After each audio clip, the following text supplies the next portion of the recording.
Alright guys, so one of the videos we talked about doing earlier in the week is an install of some green lights on the side of the kayak. So what this is right here, it's a 30-inch strip. It's green lights, green LED lights, so they're going to be very low draw on the batteries. But these are pretty nice, they're very flexible. I see people buy them on eBay all the time.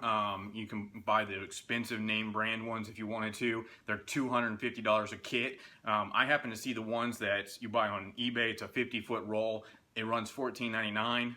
I couldn't even believe how bright they were. So I was really impressed with them. So I decided to go with a kit just like that instead of buying the expensive name brand kit for almost $250. So at the price I paid for them, under 20 bucks, if something happens and they go bad or something like that, I'm not out a lot of money. So what we're going to do today is I'm going to kind of show you what these are all about. Let's see, let me hook them up right here to a battery real quick and you can see what it is that we are trying to produce. So it's green light. So when you're fishing at night, the green light attracts the bait fish because they think it's like plankton. And so you can see there, it's a green strip of LED lights, very, very bright. It's also going to make it a lot easier. So it attracts the bait fish, and of course, whatever the bait fish goes, the predator fish are going to go. So I'm installing each one of these on the front of the kayak. And I've already gone through and I've made my solder connections on here. I'm going to show you how to solder in just a second. But the reason that I went for the solder connections is I want a smaller hole in the side of the kayak. I want to keep it as small as possible. So by soldering it, I'm able to heat shrink it down and I've kept the wire the exact same size. So this way I can get away with the smallest hole possible. And then on top of that, trying to get a butt connector to go through that hole means the big hole, or vice versa, trying to reach up inside the kayak and make that butt connection. It's just too far to reach. I won't be able to reach that. So I went with this route. It's going to work out. So I'm going to go downstairs. I'm going to clean the places I'm going to apply these. Let it stick, go ahead and mount the wire up inside and grab it, and then we'll hook it to a battery so you can see what that's going to look like. Of course, we got to install a switch as well, and I'm going to take a look at a couple different options on where I'm going to put that switch. I think I've got a pretty good idea already, and I'll have to run some more wires to go with all of that and then get that to a battery at the back. But give me a few minutes, guys. We'll show you how to solder right now, then we'll head down to the garage and we'll get all this mounted up. But what I'm going to show you real quick is how to do a quick solder for cheap and inexpensive. And the reason I'm going to solder them is because I can heat shrink it, and then I can keep the hole the size of the wire when I drill it in the side of the kayak. Versus trying to drill a hole the size of a butt connector, or trying to feed a little 18-inch lead and then reach up in there and connect it way inside the kayak. I don't have great access to the inside of the kayak, and all I really have is that much of a lead right there. So by soldering and connecting it just like that, that means I can keep my hole real small that I slide these wires through, and I still get a great connection, and now I can get green lights on the side. So let me show you real quick up close how to do a quick solder on just a piece of test material that I've got left over here. All right, so to do this properly, what you're gonna need is, of course, the right size wire here, and I've already used wire strippers to kind of cut back. I'd say that's about 3/4 of an inch on each side. And then once you do that, I kind of flare them out just a little bit so I can see what's going on, and then I'm going to slide them together about halfway to where the wire almost meets up to where the protective conduit is. I'm going to pinch it in the center, and I'm going to start to twist all the way around. Once I have it twist nicely on that one side, I'm going to go ahead and do the same thing on the opposite side, and I want to make a nice even twist all the way through. Alright, so as you can see, I'm twisted up nice and neat. So now I'm going to lay that down. I like to have a little bit of a gap off the bottom, and I'm going to use the 2 wire strippers to kind of hold them in place so they don't roll around on me. This is just a standard soldering gun you can pick up for about $10 at any hobby store. And then of course I got solder. The important thing about the solder is make sure to get acid-free solder. If you don't get acid-free solder, it's going to eat through your wire, and it's going to eat through your heat shrink eventually. So make sure to get the right type of solder. Alright, so once we get it going, you want to make sure you've got a clean area to kind of work with on your soldering gun. So if you have to sand it or anything like that, go ahead and do that. And then once it's up to the operating temperature, I like to go ahead and hold it against the wire there, pull out a little bit of solder that you're comfortable with working with, and go ahead and tap it down to the tip where you're going to be making your connection. As soon as you see it start to kind of stick and melt off,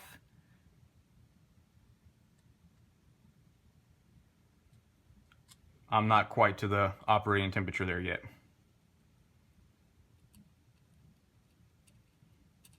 All right, so once you get it to start to kind of melt off, you'll see as it starts to kind of come off on the wire. The important thing is to heat up the wire, not necessarily the soldering, because you want the solder to go ahead and penetrate the wires. You know you're getting the right amount of solder on there, not when it's clumping up, but when you can see it actually soaking down. You still want to see, once you're done soldering, where the actual original wire twists are. Once it cools off, if you try and pull, you'll notice that it's not going to go anywhere. That's how you know you've got a nice solid connection all the way through. At this point, just slip some heat shrink over the top of it, heat it with a lighter, heat it with a heat gun, and you're good to go. But that's how you make the quick solder connection. So now we're going to go downstairs with the pieces that I've already got prepped, and we're going to go ahead and drill some holes and mount everything up. All right, so the first thing you need to do is decide where you're going to put your lights on the kayak.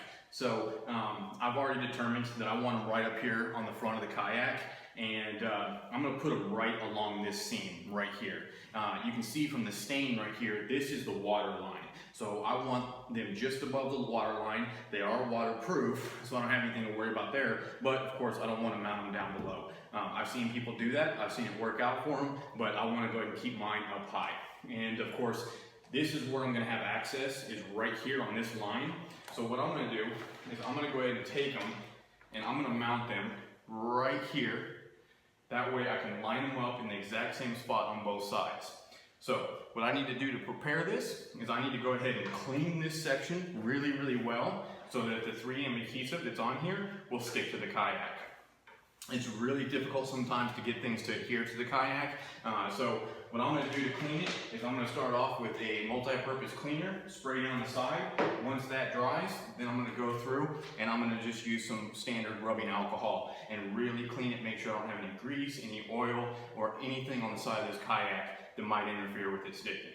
Alright, so let's go ahead and do that real quick and we'll throw it off into a time lapse.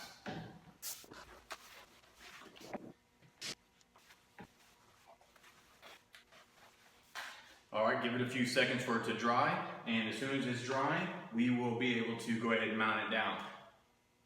It looks like we're good and dry. Alcohol, of course, evaporates very, very quickly. It looks nice and clean. It doesn't look like there's any nicks or any scratches or anything like that that might interfere with it hanging up. Alright, so let's go ahead and get started. Alright, so now that I got the right size drill bit that equals the same, I'm going to go ahead and pick my point, and I'm going to drill the hole where I want it to go through at.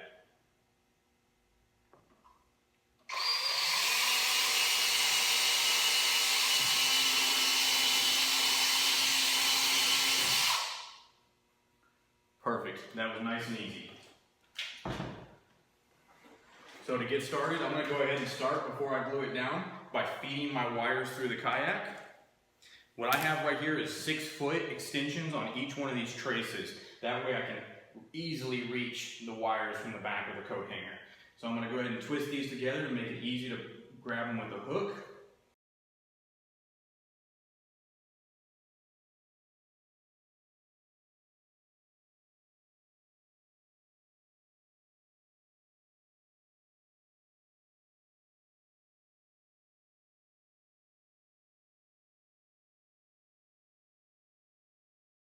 Alright, so now that I got the wire fed all the way through, there is a little piece of heat shrink right here on the end piece. And so what I want to do is I want to make sure that barely makes the turn and then lays down nice and straight. So it'll be easy to put a little drop of silicone right there and keep it nice and clean with the setup. So once I do that, I've already got everything clean and prepped. I've made sure not to touch it with my hands. I'm going to go ahead and peel the 3M adhesive backer off. And I only need to peel a little bit of it.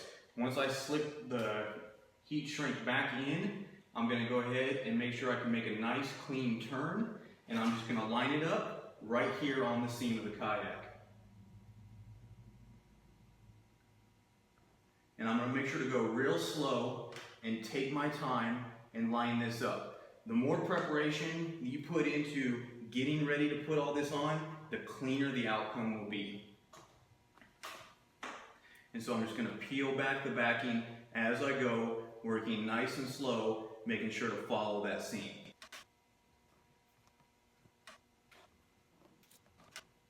There you go. Now you can see the lights are mounted on there, real nice, real clean. They follow the contour of the kayak. I want to go ahead and just go back over it, make sure to really push down. You can't hurt these lights by pushing on them because they are LEDs and they're embedded in silicone. You're not going to hurt them by pushing on them, which is another great plus because out on the water, if you were having to bump into anything, you're not going to do any damage to the lights. All right, so now that I've got that down, I'm going to put a little dab of silicone right here, get that drying. Then I'm going to do the same thing to the other side, and then we'll pull the lights to the back so you can take a look at what it'll look like once it's lit up. All right, so you can see I took my seat off here to make it a little bit easier to get into this access panel because this is the only panel that I really have access other than the one all the way in the back. Okay, so once I did that, one of the important things, if you remember, we twisted the negative and the positive wire together when we fed it through the side of the kayak. And the reason we did that is because all I did was run a coat hanger up in there, and with these hooked together, I was able to get between those two wires and pull them both at the same time. It made it a whole lot easier. It is a long distance, so you're having to reach in there with the coat hanger, fish around, find those wires, and pull them back.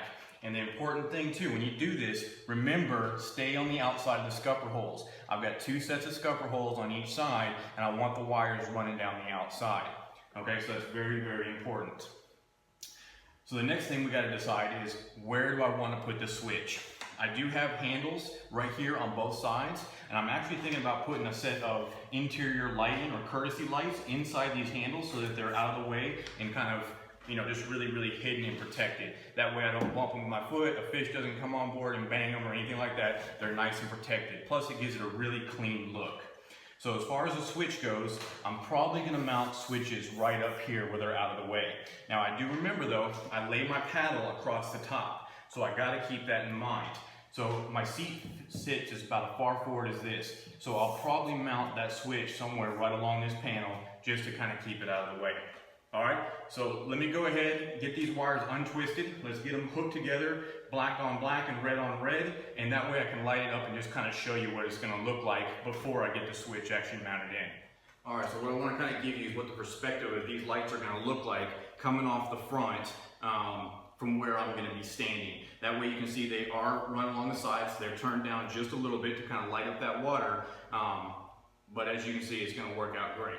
So let me go ahead and turn off the main light and throw the LEDs on, and you can actually see how much light these guys actually give off. So as you can see, the lights, they're casted down. They're not going to mess with my night vision, but what they will do is light up the water really, really nice. The green lights, what's nice about them, they're not going to attract mosquitoes, but they will attract bait fish. The bait fish follow the plankton, the predator fish follow the bait fish, so it works out really, really well. Of course, it's a green kayak. Green lights look really, really cool on it. So it's just a great addition. It doesn't weigh anything whatsoever. I've already got batteries on board, so it's just one more great way to kind of bring in the bait fish and to help whenever I'm fishing at night. All right, of course, here's kind of a perspective looking straight on the kayak. But if you'll remember earlier, here it is, the way that we mounted it up on the side. So it's a really bright green LED. It's going to give off quite a bit of light, and it ought to work great. It looks really good on the side of the kayak as well. Let's go ahead and flip the lights back on so you can kind of see.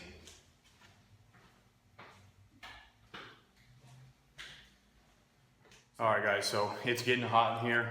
It's time for me to go ahead and get ready to go out to dinner. But real quickly, I just wanted to show you, I've got the switch mounted up. It's right here on the side. So it makes it nice and easy to go ahead and access that switch. And as you can see, green lights on, green lights off. So that's going to be a great little feature right there. Alright guys, if y'all got any questions, please go ahead and comment below about the supplies I used, how I did it, anything along those lines. If you like this video, please give me a thumbs up. Don't forget to subscribe, that corner I think, and stay tuned for the next videos guys.